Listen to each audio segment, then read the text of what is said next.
After being reincarnated, I stepped into my sister's shoes to join that reality show where affluent and less fortunate families swap lives.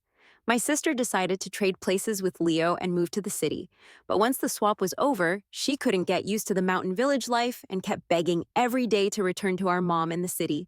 She, who had always been top of her class, even insisted on dropping out of school to work.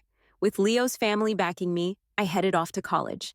Meanwhile, my sister became an ordinary person, crushed by life's pressures after starting work early. Later on, during my wedding with Leo, my sister stabbed me with a fruit knife right through my neck. She questioned me hysterically, hating that I was the one who didn't go to exchange in the first place and that I was the one who quit school. When I opened my eyes again, both my sister and I were back on the day of the exchange. Just like before, the show's director, our parents, and the team stayed in the small West Room, talking for a full 2 hours. After those 2 hours, Mom came out holding 2 straws. Both of you are girls. Don't think I'm playing favorites. Whoever draws the long straw gets to go to the city to broaden their horizons. I looked up faintly and saw my 12-year-old sister, Delilah, with a dusty face, sitting opposite me. Oh, right. I'd been reincarnated. However, lately my memories kept getting stuck on the day I got married at 28, trapped on my wedding day when Delilah showed up in fancy clothes but stabbed my neck with a fruit knife. Back in early February, Delilah was still rocking a short puffer jacket with cotton padding showing at the cuffs, patched up messily with different colors. But that little face still overlapped with her heavily made-up appearance as she grew up. I seemed to see a pair of desperate eyes again, Ava. It should have been you who swapped with Leo and moved to the city initially. It should have been me who stayed home, built a good relationship with Leo, went to college, and married into a wealthy family. You're not as good as me in studies or looks. Why? Why? The hatred my sister felt in my memories was so intense that even seeing her now made me feel a chill. In my past life, I could never understand why Delilah still held so much resentment and hate towards me despite my love for her. Now that I'd been reincarnated back to the past, back to the critical moment she said changed her fate. Mom was urging us to draw straws. I kept my head down and didn't move for a long time, but Delilah reached out and pulled a straw from Mom's hand. Mom, is mine the short one? I'll stay by your side and work. Let sister go to the city. Sis, you're heading to the city to expand your horizons. Are you cool with that? I suddenly looked up. No. This life is different from the last one. In my previous life, it wasn't until I died that I realized Delilah harbored so much resentment. Obviously, you were the one who drew the long straw at the start. Clearly, it should have been you who swapped lives with Leo. Why did you let me go? The show, If I Could Swap Parents, became super popular when we were 10. How popular was it? Our tiny village was deep in the mountains, and only 2 or 3 families had TVs. Every day after school, I'd take Delilah to our uncle's house to watch the show, refusing to leave even when our aunt teased us. Back then, both of us thought it'd be awesome to swap lives with kids in the city, even if just for a month. I really wanted to see the city and taste what hamburgers were like. Nobody expected that wish to come true when Delilah and I were 12. At that age, the show had hit its 3rd season and picked our family. The show's director gave my parents 20,000 yen as a recording fee. For us, it was like a fortune falling from the sky. Plus, our kids could live in the city for a while. If our kids clicked with the city family and got financial support, that'd be a sweet bonus. My parents were on board. But we had 3 kids total. Our little brother was still in diapers, so it's deciding who between Delilah and me would swap with Leo, go to the city, and who'd stay back to help our parents was tricky. In my previous life, Mom also let us draw straws. Delilah drew first, but before I could see her straw, she grabbed my hand and said, "Sister, I've never been to the city. I want to see what a big city looks like." So I wasn't the only one reincarnated. But Delilah probably didn't realize I'd been reincarnated. She just clenched the straw in one hand and said, "Sister, I know you've always wanted to see the city. This time, I'll give it to you." I remembered Delilah's complaints before I died. At 28, she blamed all her life's failures on this swap. She said if she'd stayed home, she could have built a good relationship with Leo. If she'd stayed home, she'd have been the one to make Leo's teenage heart flutter. Leo would have convinced his parents to support her like he did for me, maybe even take her to live in the city. Leo would have tutored her, helped her fix her poor English. She'd have gone to college, gotten recommended for grad school, achieved academic success early. She blamed all my successes on Leo, convinced I'd stolen her life. I wanted to explain to her when I heard this, but she was so convinced of her own beliefs she couldn't wait to change our fate as soon as she was reincarnated. Thinking about how she felt right after reincarnation, the coldness in my throat at that moment. Okay, I chose to respect Delilah's fate. Then, sister, thanks to you. The person to swap with Leo was decided. Before heading to the city, I was packing when there was a knock on the door. It was Delilah. She must have traveled back in time when drawing the straws. No wonder reincarnated folks can't keep their secrets. At her age in her previous life, she didn't think to knock before entering. Probably because she was young, she didn't hide it. Her face was suntanned and rough, but she'd already washed it clean. Sis, she said with a smile, when you go to the city, they'll buy you new clothes and shoes. Can I wear that windbreaker? The windbreaker was a gift from our cousin. It didn't fit her after a few wears. When she gave it to us, it was still in good shape, and I'd always been reluctant to wear it. In my previous life, Delilah also touched the windbreaker pockets. Sister, if I dress badly in the city, people will look down on me. Can you give it to me? Later, she came back in flashy clothes, and the windbreaker she promised to let me wear was already tossed aside. In this life, when Delilah mentioned the windbreaker again, I realized it wasn't because it was precious or stylish, but just that. Delilah held my hand. Sister, we have guests at home tomorrow. The windbreaker is the only thing we can wear to greet them. My palms got some calluses, but when you hold my hand, it feels a bit slippery, like a cold snake. Okay, I quietly let go. Delilah was hyped for Leo's arrival. She was gearing up for this chance and putting all her hopes on Leo. Watching her try on outfits one by one, I wanted to ask her, haven't you thought that the reason I made it out wasn't because of Leo? But then I thought better of it and kept quiet. After all, in my past life, Delilah killed me. Now reincarnated, she's still my blood sister. I had no proof she killed me, so I couldn't call the cops.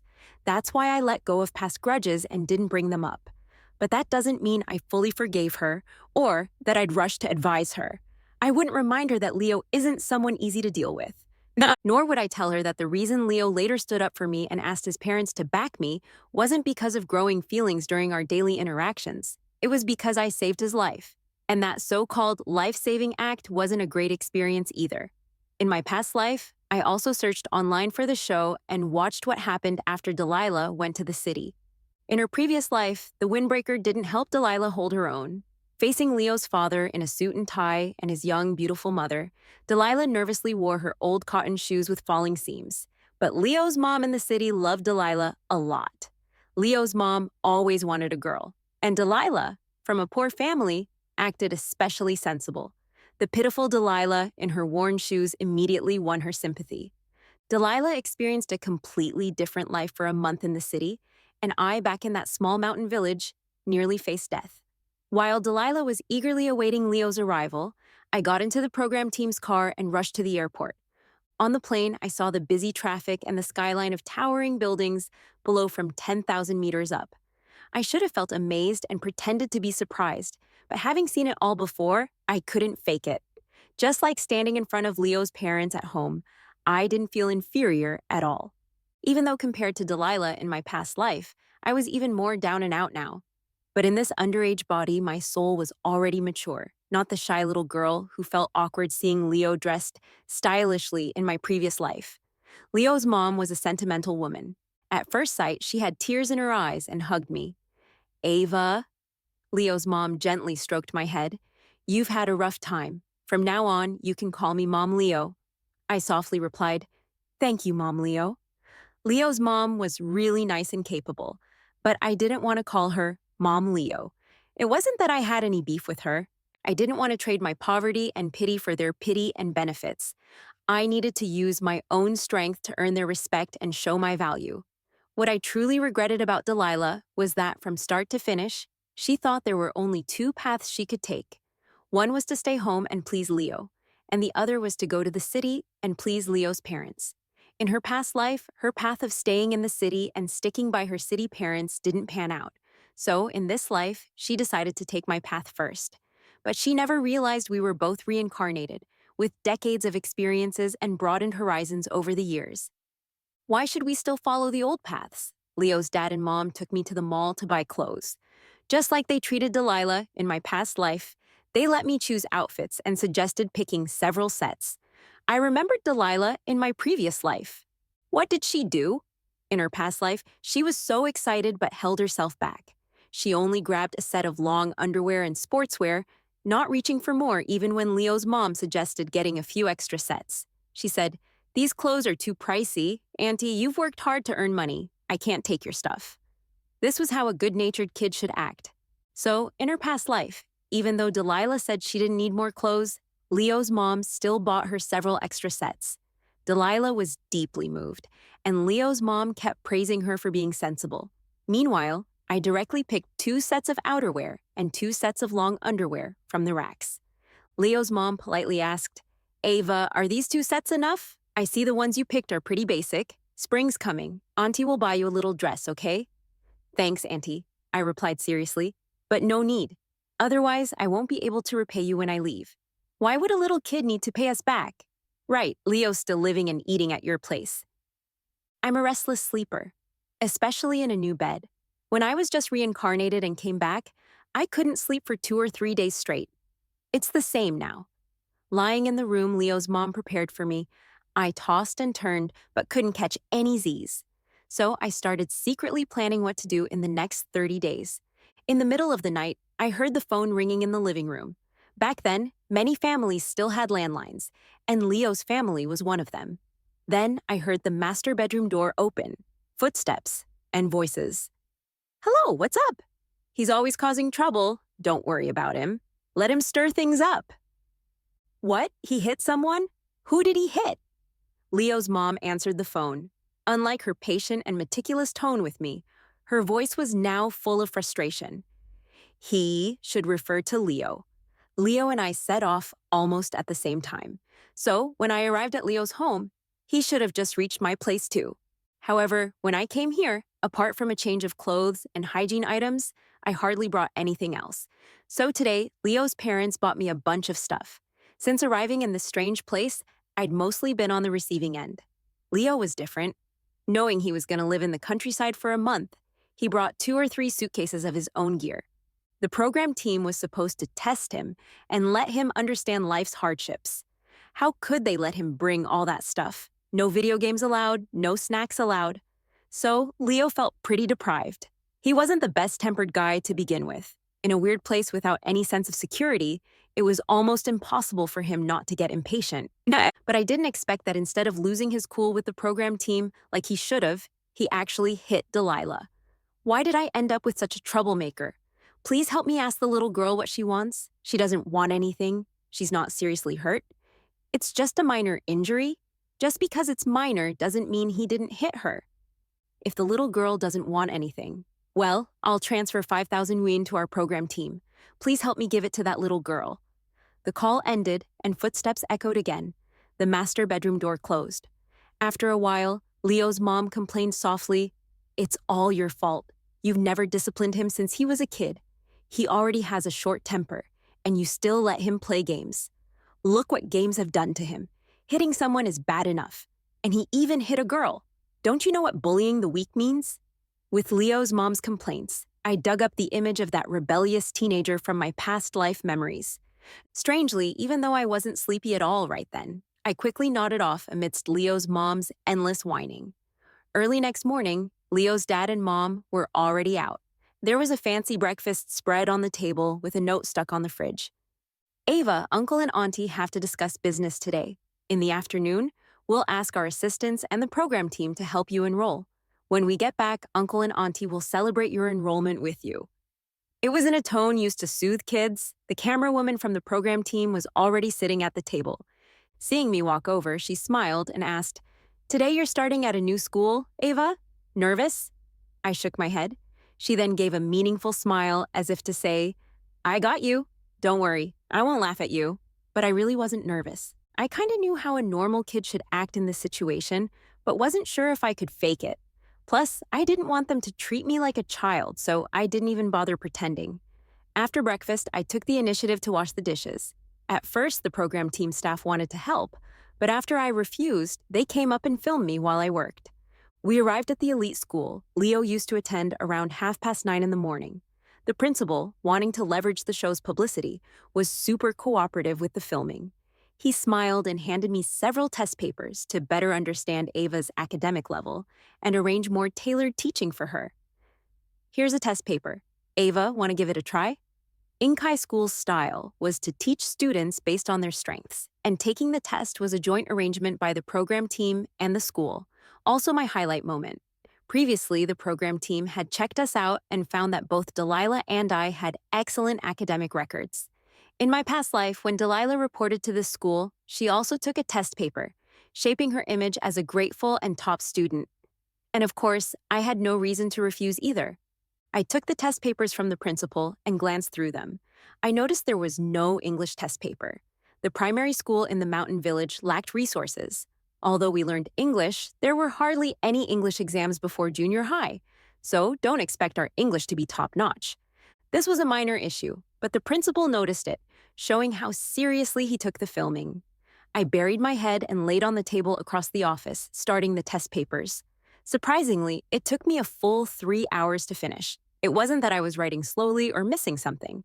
Rather, halfway through, every time the principal saw the blanks I filled in, he'd look at me in surprise, then take the test paper from my hand and replace it with another one. He said, "Try this one."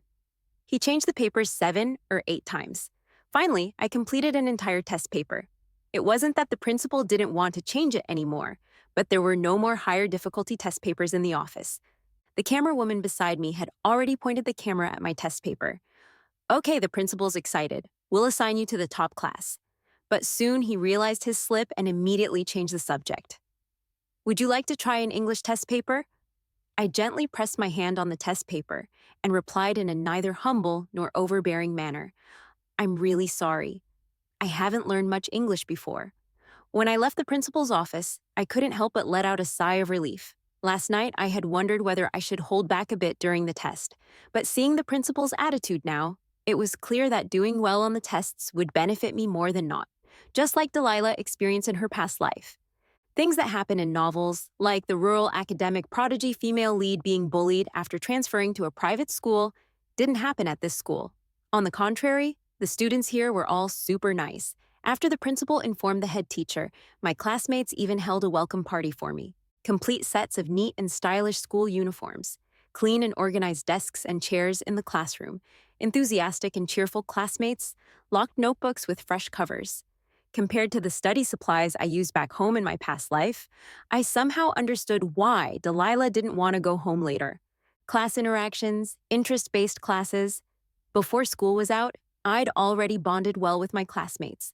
When it was time to go home, there were enthusiastic classmates inviting me to visit their homes. I shook my head and got into the car sent by Leo's parents.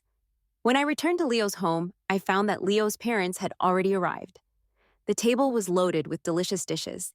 Seeing me, they greeted me with smiles. "Ava, come quickly. Today we're celebrating your new class. How are you getting along with your classmates? Anyone bullying you?" I got along well. I placed my school bag on the sofa.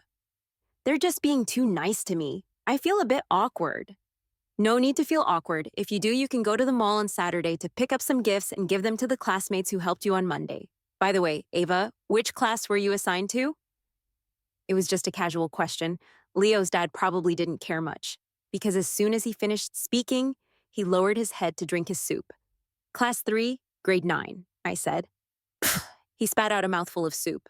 Leo's mom quickly went to get him some tissues, but Leo's dad just held the tissues to his mouth and even forgot to wipe it. He asked me again, "Where did you say you were assigned to?" Even though both the program team and I explained and reassured him, Leo's dad still called the principal. Although Leo's dad said, "I still think it's a bit over the top." "Only her English is kinda weak," the principal explained. "But she's awesome in other areas. If our school wasn't a 9-year school, I might have suggested she move up a grade."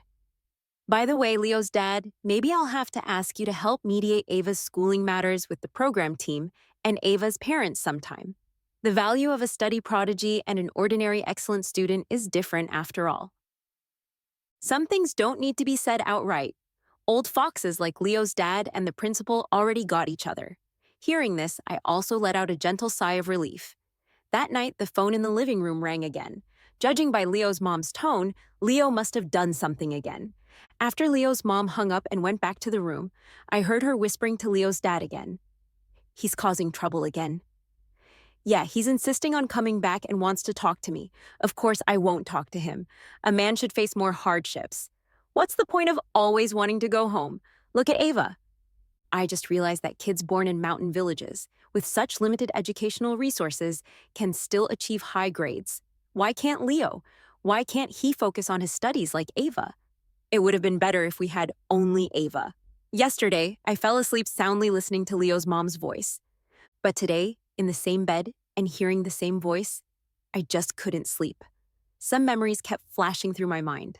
Delilah had always thought the turning point of fate was that draw. I was the one who stayed home and met Leo in the mountain valley. Sparks flew during the month we spent together, so we ended up together later. But she didn't know.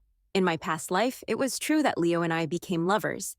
But at that time, I was only 12 and Leo was 13. One was just trying to figure out how to get enough to eat, and the other was going through a rebellious phase. How could there be sparks of affection? Leo and I were more like people who sympathized with each other's misfortunes. Or we were just in a storyteller and listener relationship for a brief moment. When Leo first came to my home, our relationship wasn't great. My first impression of our meeting was that in the evening, the program team crowded at the door, blocking a tall, sharp-looking teen. Leo was really good-looking. As they say, a handsome face can cover all flaws. A city kid growing up is a sight to behold, just standing outside the door. Plus, Leo had excellent facial features and a standout temperament. He even drew many people from the village to watch.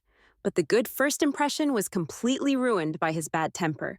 The suitcase in front of Leo was open, filled with all sorts of stuff like video game consoles, potato chips, etc., in a mess inside. There was also a red envelope in the side pocket with a stack of cash. These things couldn't be taken, the program team director said. Are you here to reform yourself or to live a comfortable life?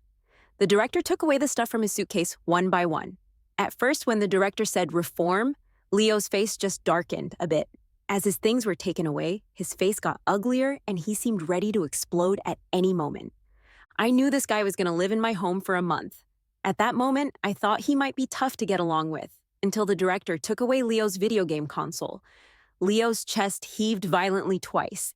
His face turned ashen. I thought his fist was going to hit the director's face, but he turned around and left, saying, "I won't record anymore." The teen had long legs and walked fast. The next moment, the director chased after him. Later, I found out the director threatened Leo to call his parents immediately, and the teenager reluctantly came back to continue recording. At that time, I didn't understand his helpless compromise at all. I just remembered the cold glance the teen threw at me when he handed the suitcase to the program team and walked into our yard. Later, Leo and I didn't get along too happily. He was the young master, spoiled from the city. When he saw us using pigweed to wash dishes, he thought my home was gross. When he was woken up by my younger brothers crying, he lost his cool straight away. When he went to class without a notebook, I kindly lent him an exercise book. He threw it around before even using one side. After school, when we were supposed to pull weeds, he just went for one noon and got sunburned and peeled. Damn it, he didn't shy away from swearing in front of me. I must have been out of my mind to join this crappy reality show.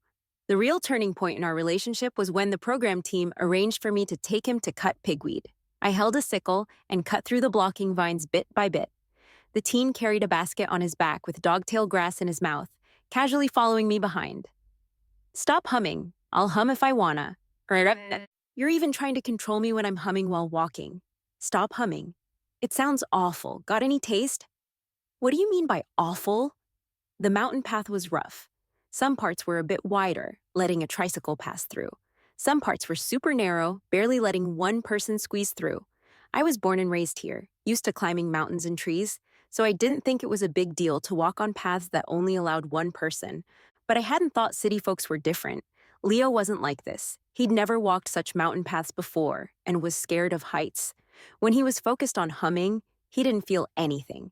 But when he looked around, it wasn't surprising Leo would fall. It was a coincidence. The moment he fell, I instinctively pulled him back. It was a cliff that wasn't too steep. Leo's body wasn't completely hanging in the air, but lying on a slope at about 60 or 70 degrees, still sliding down at any time.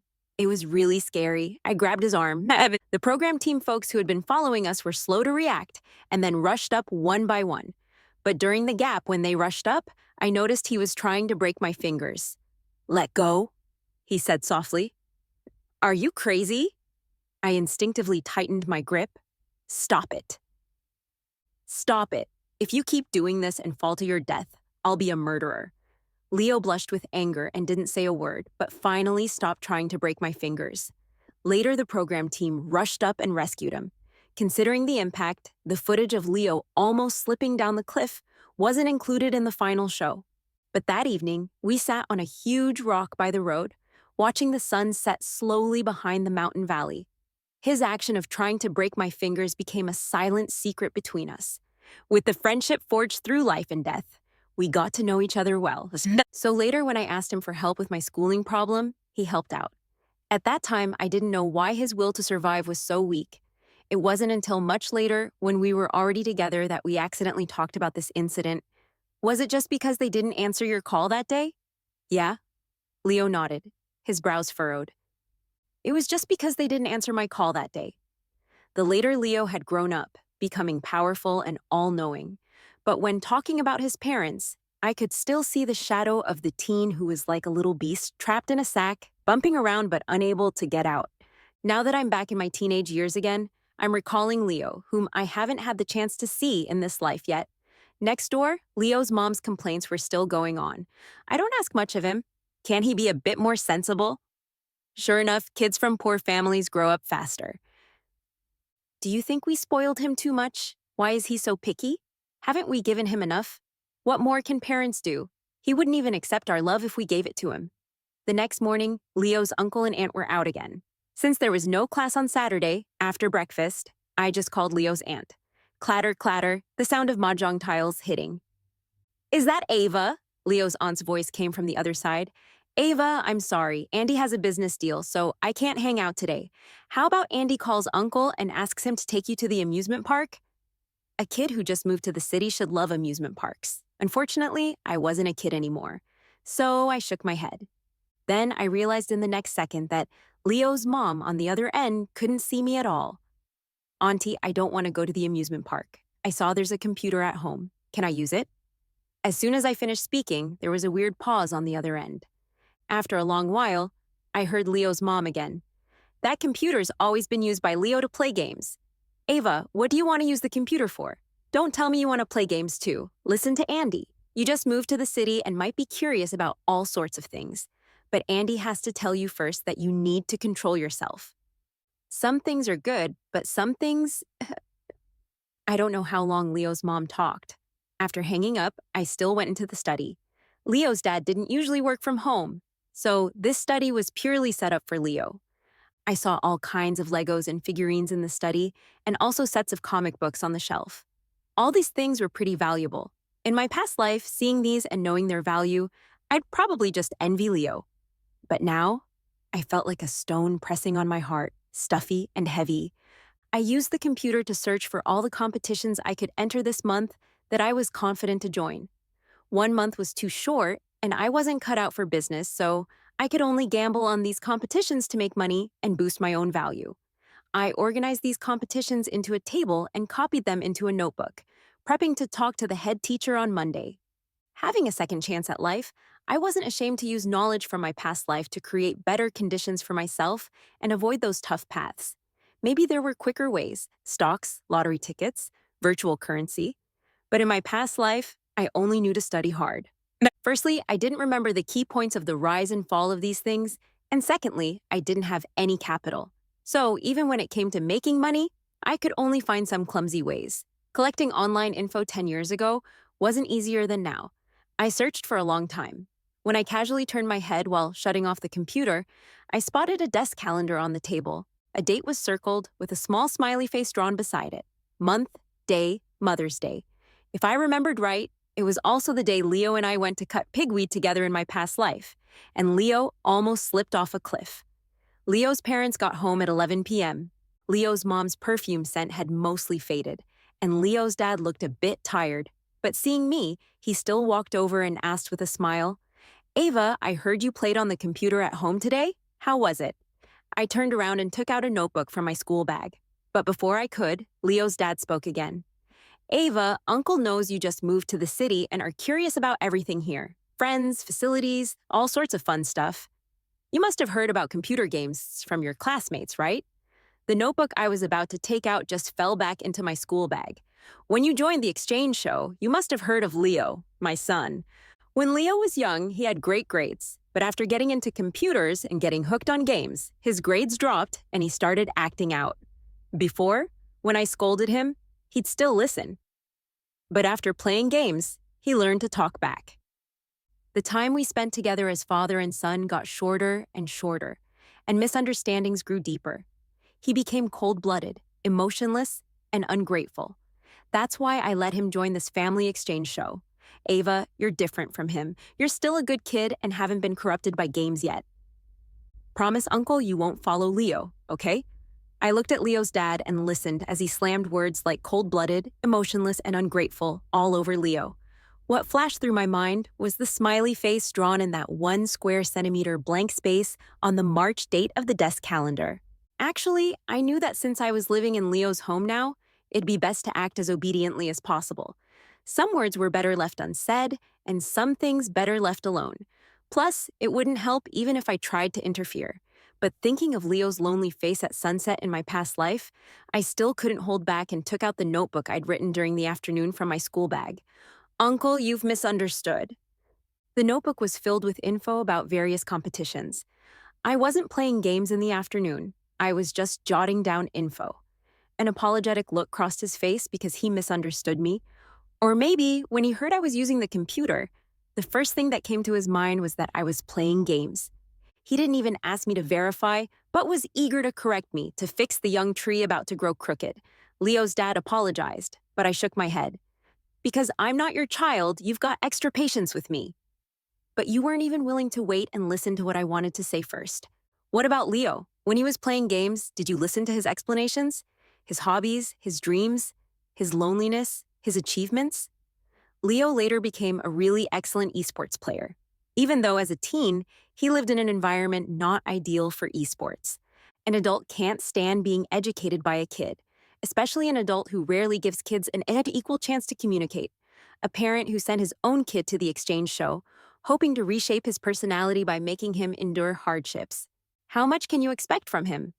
I wasn't saying Leo's dad was bad. He's wealthy, generous, a good entrepreneur, and a relatively conscientious boss. He just wasn't a qualified father. Our discussion ended on a sour note.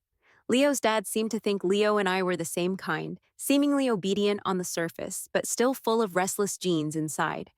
So, in the following days, he avoided meeting me. Originally, we could only meet occasionally when they came back from work in the evening. With his deliberate avoidance, it became even harder to meet. However, Leo's mom was different. After the head teacher called and said my English grades had improved by leaps and bounds, she was so excited she hugged me and kissed my cheek several times. You're really so smart, so lovely, Ava. How I wish I'd given birth to a daughter instead of a son. In this life, I took the initiative to call Leo's mom Auntie, but in my past life, Delilah called her Mom Leo. I could actually imagine what Delilah, who seldom got hugs from her mom back home, felt when hearing these words from Leo's mom. Plus, Delilah, who came to Leo's home in my past life, was obedient, innocent, simple, honest, enthusiastic, and grateful. Delilah was also liked by Leo's dad a lot. It was a perfect family. But in this life, it was me who came to Leo's home. So after Leo's mom's excitement died down a bit, I took a slight step back. Mom Leo, tomorrow is Women's Day. Do you want anything as a gift? Women's Day is a big deal. I should call my mom tomorrow. Will you be free to answer Leo's call tomorrow? It seemed Leo's parents were always busy with something and didn't have time to answer the phone. When the program team contacted them, it was mostly at midnight. Recently, when I talked to their assistants, I learned that Leo's parents only came home at night because the program team had filming tasks. Usually, they seldom came back even once a week. The smile on Leo's mom's face also faded a bit. Ava, do you think the time we spend with you is too short? Or do you think Leo is pitiful because he doesn't have his family's care? Auntie always thought you were a sensible kid, but are you overthinking things from Leo's perspective because of your age? Auntie, will you set aside some time to call Leo or answer his call? Yes, yes, yes, I will. On the eve of Women's Day, after offending Leo's dad, I annoyed Leo's mom too. But it didn't seem to matter much. In my past life, with Leo's help, his parents funded my school expenses, and I was really grateful to them. But this gratitude didn't mean I thought they were perfect, or maybe precisely because of this gratitude, I couldn't help but want to meddle in others' business. On Women's Day, I sold the last carnation I bought at the school gate. When I was returning the flower bucket to the florist, the program team suddenly got a call. Ava, the camera woman, frowned. We have to end the exchange. Why? Leo had an accident. He's injured. The camera woman didn't say what kind of injury Leo had, but judging by her expression, it wasn't minor. When I got back to Leo's home, I saw that Leo's mom and dad finally had some free time and were sitting in the living room. Leo's mom's eyes were red. Seeing me come back, she said, Ava, go and pack your things quickly. We're ready to go back to your home. I didn't have much to pack. I grabbed a suitcase from the bedroom and said, we can leave anytime. The car drove on the same road we came by. However, people's moods had changed dramatically. I kept my head down, always thinking of Leo's profile at sunset, so I couldn't help asking Leo's mom, Auntie, did you answer Leo's call today? I knew this wasn't the time to get into details. Leo's mom looked out the window and didn't say a word. Fortunately, Leo only had a common fracture. After all, it was a steep slope. Although Leo tumbled down quickly, he managed to grab a slanting small tree in time and didn't keep rolling. His arm was fractured and had several cuts from branches. The scars on his face wouldn't leave marks, and his bones would heal after some rest. It was just that he probably couldn't join the program team's recordings for a bit. When Leo's parents and I walked into the county hospital back home, Leo was lying on the hospital bed resting. Delilah was sitting beside him, watching the IV drip. Probably because she was so tired, her head was nodding off, bit by bit. I noticed that Delilah had lost a lot of weight. The sound of footsteps woke the two of them up. After seeing who was coming, Leo turned around, not wanting to look at us. And Delilah stood up when she saw me, glanced at Leo's parents, and nodded before approaching me. Ava, let's have a good talk. We went to the hospital's stairwell together. She lowered her voice. Ava, you've also been reincarnated, right? You knew Leo would step on empty ground when we went to cut pigweed, so you reminded me not to take him to cut pigweed? Yes, yesterday morning, after thinking about it again and again, I borrowed a phone from the camera woman and called home, pretending to have something to tell Delilah. I talked to her alone. I was thousands of miles away. Yet I seemed to know in advance that the program team would ask them to cut pigweed, which undoubtedly confirmed I was reincarnated. But I wasn't afraid Delilah would know, so Delilah gritted her teeth. You knew I wanted to swap with you and stay home to win Leo over. Why didn't you stop me? Did you give Leo to me on purpose, or were you just watching my joke here? Note, joke is used as intended. Without noticing, Delilah's voice got a bit louder, and then she quickly softened again. Did something funny happen between you two? I asked tentatively. What, did Leo make you look foolish? Was it filmed by the camera? Are you planning to include it in the final show? Delilah's face instantly turned green. Strangely, when I left the mountain village for the city, my feelings towards her were pretty mixed. I hated her and was confused. I hated that I cared for her so much in my past life, yet she chose to kill me. I was puzzled that her situation in the past life had nothing to do with me, yet she chose to hurt me. But now, those emotions suddenly vanished. It wasn't that I didn't hate her anymore. It was just that after the puzzle was solved, besides hatred, there was a bit of subtle sympathy and pity in my complex feelings. Leo isn't something you can give or not give, I said. You just had a chance to stay home and get along with him. How can you say I gave him to you? And could you be together just by getting along? Looking at her appearance, having lost weight so quickly and her haggard face, I didn't believe she and Leo had gotten along too happily, and Leo in his teen years wasn't easy to get along with either. Even though later Leo and I got together and fell in love, what we fell for were our mature souls. I'd pity him when he was a teen, and I'd pay extra attention to him then, but I just wouldn't fall for him when he was a teen. Besides, I said, I thought that when you were reincarnated and came back, you'd rush to go to the city. After all, even with the advantage of being reincarnated, what could a 12-year-old girl achieve in the mountain valley? In your past life, although Delilah didn't live a good life, she was good at making efforts, dabbling in stocks, investments, business, and even opening stores. If she had chosen to use this month and go outside, even as a minor, and even if she couldn't make a lot of money, she could still lay a foundation for her future. Taking 100 steps back, even if she thought she didn't have any skills, she could negotiate with Leo's family based on future situations from her past life. Through negotiations, others would discover her value, taking 10,000 steps back, if she was afraid of revealing her identity as a reincarnated person. She could also follow the old path of her past life, build a good relationship with Leo's parents, see if they were willing to fund her education and change her life through learning. But among so many options, she chose the worst one, developing a relationship with Leo, getting Leo first, and then becoming Mrs. Good decades later. She blamed all my achievements on Leo. I told her this, but she just sneered. Ava, you know Leo's a psycho. That's why you agreed to let me stay home. Why didn't you tell me these methods earlier? Now you come back acting all hypocritical and say I chose the worst option. Do you know what I've been through in the past half month?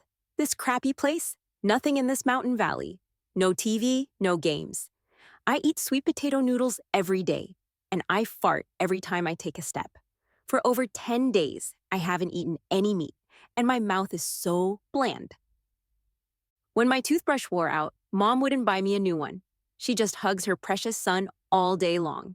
I feed the pigs and wash the dishes. I get dizzy when I stand up after pulling weeds. I saved a piece of dried sweet potato for Leo, but he threw it away without even looking, saying he'd rather die than eat our family's food. I comforted him, advised him to listen to his parents, and he directly called me a psycho. Right. Delilah forgot that she, used to city life and with memories stuck at that age, was way more pampered than Leo, who came to undergo transformation. It's hard to say whether it was Leo or her who was being transformed. You say I repaid kindness with enmity.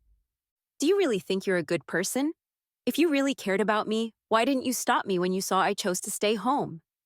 What's the point of stopping you? I asked coldly. To let you cut my throat again in a dozen years? Delilah, have you forgotten? In our past life, you killed me. Even if we were the closest sisters back then, now we're sworn enemies. Delilah instantly became like a stiff puppet. Delilah, there were things I wanted to tell you in our past life. I stopped her as she turned around stiffly. In this life, it was your own choice. You drew the straw first and chose to stay home. You can't blame me for that. In our past life, you begged me to give you the chance to go to the city. You can't blame me for that either. You blame me for taking away your life. But do you remember that in our past life, Leo's parents really liked you? Although they didn't keep you in the city when they sent you home, they promised to fund both of us and help us finish college. In our past life, Delilah had the chance to be more successful than me. When Leo went home, Leo's parents came to our home in person and were ready to fund both of us. But Delilah just kept crying. She cried because her mom in the city didn't want her anymore. Moving from the countryside to the city and then suddenly back to the countryside, the gap was just too huge for her. She brought back beautiful dresses but threw away the windbreaker she wore when she left. She took all kinds of notebooks to school and boasted to her classmates about her city experiences. She spent all her pocket money treating classmates to snacks and then coyly borrowed money from me.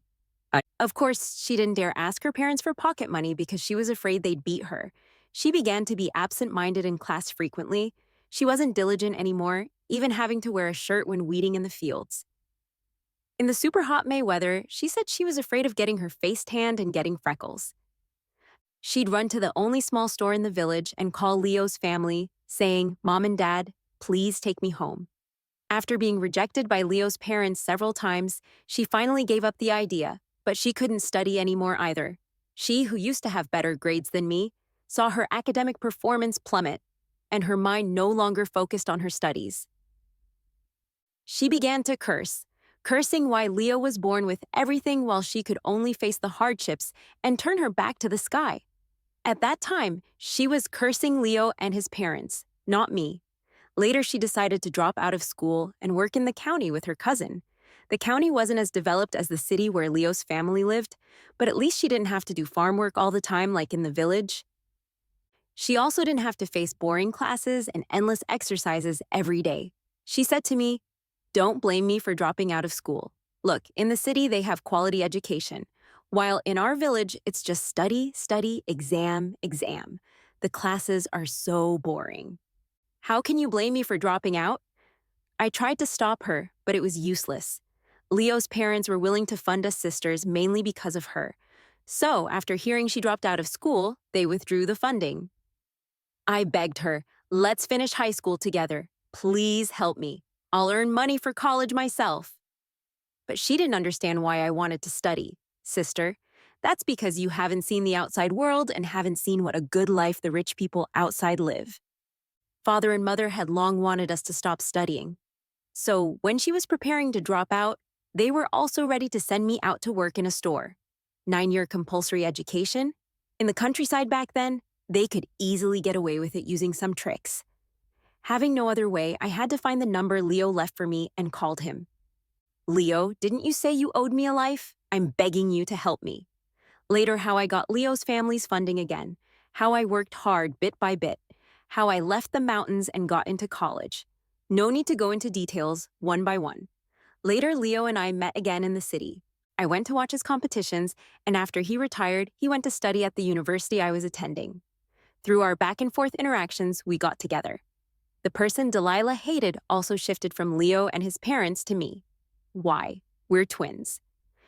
Why have I become like this while you have both a successful career and a loving relationship? But was she really miserable then? I took out my saved manuscript fees and opened a store for her. Although it wasn't a huge hit, the store's revenue was enough to cover her daily needs. She had been in 2 relationships. Maybe they weren't the best outcomes, but there was genuine emotion in between. And at 28, she was in her 3rd relationship. If there were no problems, they should have married eventually.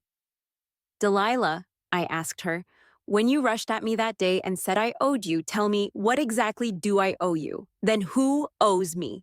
Delilah glared at me viciously, but tears streamed before the fierce look. Then who owes me? Why have I ended up in such a situation? After that conversation that day, Delilah left the hospital.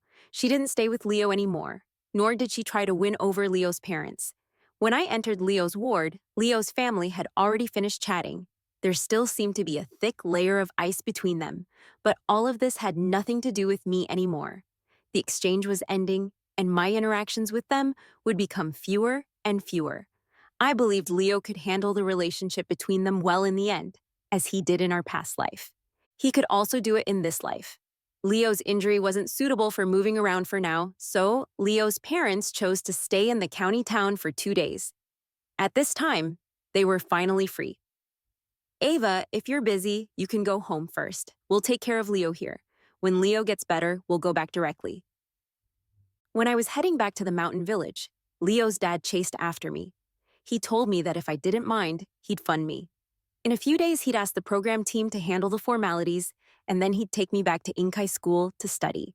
I shook my head. No need, Leo's dad. I've already talked it over with the principal. In a couple of days, someone should come to my home to discuss this matter. The principal's scholarship and stuff are pretty generous. By the way, I suddenly remembered something. If possible, could you please consider funding Delilah? If she studies hard, she should be able to get into a good school and repay you then. If she studies hard, Delilah should be able to get into a good school. After all, she was much smarter than me back then. As for Leo, when I left, he was still looking at me with a strange look in his eyes. I ended this life. When he came to the mountain village, Delilah accompanied him, so it was normal he didn't recognize me. But it didn't matter. I'd still work hard like in my past life, and he'd also break free from his shackles as he did before. We'd meet again. When I got back to the village, I found Delilah already at home as expected, lying on the bed with her head buried in the quilt. Outside, Mom and Dad were scolding her for being so lazy now, saying she had the body of a young lady but the fate of a servant girl. Delilah, I lifted the quilt. Since you said I snatched your life away in the past life, would you like to live the life I had again? Study hard and be down to earth. After Delilah learned that Leo's family would still fund her, she was silent for a long time. Was I wrong? She asked. Yes, you were wrong, I said. Whether in the past life or this life, you were completely wrong. Actually, after experiencing this life, I could more or less empathize with Delilah to some extent. Suddenly going from the poor countryside to the bustling city, she who couldn't get even 1 yuan of pocket money a month and only dared to spend 5 cents on a small popsicle at a time, went to the city where other parents gave her 100 yuan of pocket money at once. Her own mom only had eyes for her younger brother and asked her to do this and that. But other parents, who had only one child, would call her darling or baby when they saw her and say, I wish I had given birth to a daughter instead of a son. Delilah, I wish you were my daughter. At 12, when her outlook on life, values, and worldview weren't fully established yet, she received a huge impact. She thought she had a good mom, but then was abandoned. I really regretted that when I was 12 in my past life, I didn't notice these changes in Delilah. I also regretted that I couldn't help her continue her studies. At that time, I didn't even have my own complete understanding, let alone help her find her direction when she was confused. Delilah, I said, I'm sorry. I should have cared more about you in my past life. But that wasn't the reason for Delilah to resent me. It wasn't the reason for her to say I stole her life. My life always belonged to me and was in my hands from start to finish. As for Delilah, something went wrong in her life and she took a wrong turn. So step by step, she couldn't get back on the track completely. Ava. Delilah was crying with snot and tears all over her face. Ava, Ava. She didn't say anything but kept calling my name. Don't thank me, I said. I haven't forgiven you. It's just that there's no evidence you killed me in this life. If it were the past life, I'd have called the cops without hesitation. Moreover, we'll have fewer and fewer chances to meet each other. I've talked it over with the principal of Inkai School. I will leave my hometown and go there to study. As for you, Delilah, your life is now in your own hands. You can see what kind of life you can live. That's what I said. But I knew it would be super tough for Delilah to keep studying and get into a good university. Being reincarnated doesn't mean all problems get solved. Being brainless won't turn you smart, and having a low IQ won't make you high IQ. Just because you're reincarnated, a chaotic family in the past life won't suddenly become harmonious. Besides having prior knowledge, reincarnating can even be a disadvantage sometimes. Being used to social life. Can you adapt to going back to 9-year compulsory education? Being used to future conveniences. Can you handle weeding in the fields and washing dishes with slop? But all of this had nothing to do with me anymore. I went to Inkai School. Even with memories from my past life, I still didn't dare to slack off and worked even harder in my studies. So I skipped grades and prepped for more challenging studies. During that time, I visited Leo's parents' home several times. I brought gifts every time I went there. I seldom met Leo, but I heard from his parents that they still couldn't persuade him, and he still chose to pursue esports. Sometimes I think, Leo's dad said, sometimes I think about what you said. Which sentence? Was it about whether they could spend more time with him?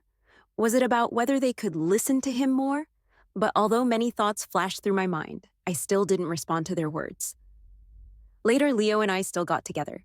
Interestingly enough, the chance for us to be together was that Leo, after retiring, was admitted to the school I was attending. He rented a small house outside the school. Leo's parents called and asked us to take care of each other if possible. Just like in the past life. When I was 28, Leo and I got married. Only this time, I didn't invite Delilah to the wedding, and when my parents came to the wedding, she sensibly didn't come either. Over the years, news about her reached my ears frequently. Delilah dropped out of school halfway, went out to work, was cheated in an investment, and her money was transferred to some unknown bank account. She was living a more miserable life than in the past life. Being reincarnated seemed to bring her more disadvantages. In her past life, she played with stocks and did investments. In this life, with knowledge from her past life, she was convinced she could make big gains in the stock market. But what happened? Things that change in an instant can make her lose everything with just a tiny mistake. In this life, after getting married, we soon had our own kids and our own small family. We didn't put all our energy into our children, but we did our best to give them a better life and more love. Later, Leo invested in his own esports club and guided one kid after another along the rocky path he'd walked. And I also funded many kids in mountainous areas. I helped them go to school and also enrich their inner worlds and broaden their horizons. When I learned Delilah had passed away, Leo and I were just in our 40s. Both Delilah and I were reincarnated into the past, but in this life, she left this world before me. Finally, Leo and I grew old and passed away one after another. When I woke up, I found myself in a hospital ward. Everything around was white. Leo was still wearing his wrinkled groom suit, and his face was unshaven. Great, great. Ava, you're okay? He buried his head in my arms, on the verge of crying. The doctor said that thanks to the timely rescue by the med students who attended my wedding and the first aid provided quickly, I survived. After I regained a bit of consciousness, Mom knocked on my ward's door. Ava, Delilah is your sister after all. She just... My vocal cords were damaged to some extent and would take a long time to recover. So I typed a message on my phone, do whatever needs to be done. I won't sign the letter of understanding. I know that during that exchange, she saw the city's prosperity. Her mind became unsettled, and it did irreversible harm to her beliefs and values. But as I said, this isn't why she hurt me. If in my past life I had evidence she hurt me, I'd have definitely called the cops. I wouldn't hesitate for a second.